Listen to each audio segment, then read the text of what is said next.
So I spend my days in other people's pain. Let me explain.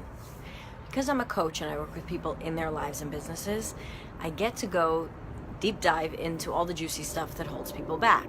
So whether it's the shame or the guilt of who they are in being, or the things they've done in the past, or things that have happened to them, it's stuff we carry all the time. So when clients finally come to me, either for their life or for their business, which essentially is the same thing, because one scaffolds against the other, as you guys know, I feel, people think it's going to be this heavy experience to actually unload all of this, unpack all of it, and be able to put all the pieces out in front of you. Here's the funny part. That's not the hard part. The hard part is admitting that you want to move, admitting that you want to change, deciding that you don't want to stay stuck anymore. The actual change part is far easier because once the decision is made, you don't have to sit in indecision anymore. People are afraid to open things up and look why their businesses are not working, why their procrastination is happening, why they can't seem to focus or be bold enough to get up on video or stand up in front of a room or ask a client for a sale. Point is we carry all that stuff all the time anyway. It's not as though you're not carrying it.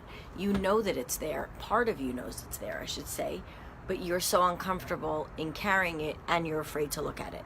So I'm here today to tell you that it doesn't have to be so serious. It doesn't have to be that hard.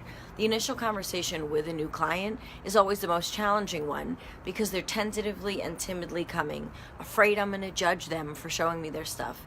And I'm not saying that I laugh at them, although sometimes I do.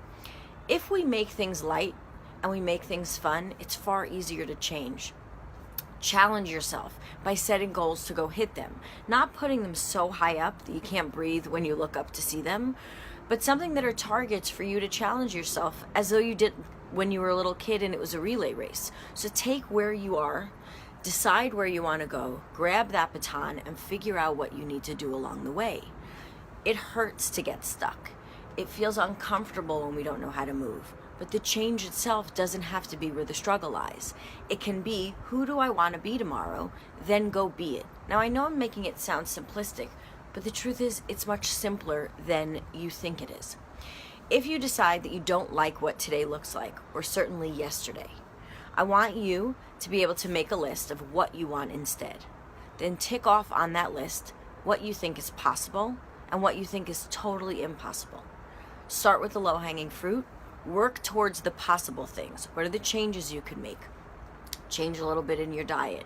Wake up a little earlier. Take some time for yourself to meditate. Go dance to a song. Go for a run. Those are things that are in your reach. So if you want the perfect body and you don't have one, no, you're not going to have muscles tomorrow. But you can walk 15 minutes to somewhere you need to go instead of taking the bus. You can eat 3 less cookies than you did yesterday. Little things are actually what gives us the self-confidence to move on. When we think it's this big thing that needs to be tackled, our self-confidence muscle isn't strong enough yet to stretch that far. So I don't really believe in those massive quantum leap things or 30 days and your whole life will change. It will change when you change. That can happen in a day, it can happen in 7 years, or it can never happen. It's up to you to how long it takes for you to start implementing change, because what you're not realizing and not paying attention to is the change happens when you make the small steps. You sometimes don't even notice how far you've come until you look back and check in at the little steps that got you to where you want to go. So I challenge you today to stop thinking that it's so hard, stop taking it so seriously, decide what you want, and remember how you like to make things fun. Maybe it's about playing music when you're challenging yourself. Maybe it's about getting out of your environment, asking a friend to help you out with what they want to do and you can show them what you want to do it together. Hire a coach, find a community. Don't sit in the indecision or sit in the discomfort any longer than you have to. That's what's making you think that it's going to be hard. So I'd love to hear your thoughts below. I'd love to hear why you think you keep getting stuck or what I can help you with, because that's what I'm here for, to help you make it hurt less, but also make it much more fun. I'll see you in the next video.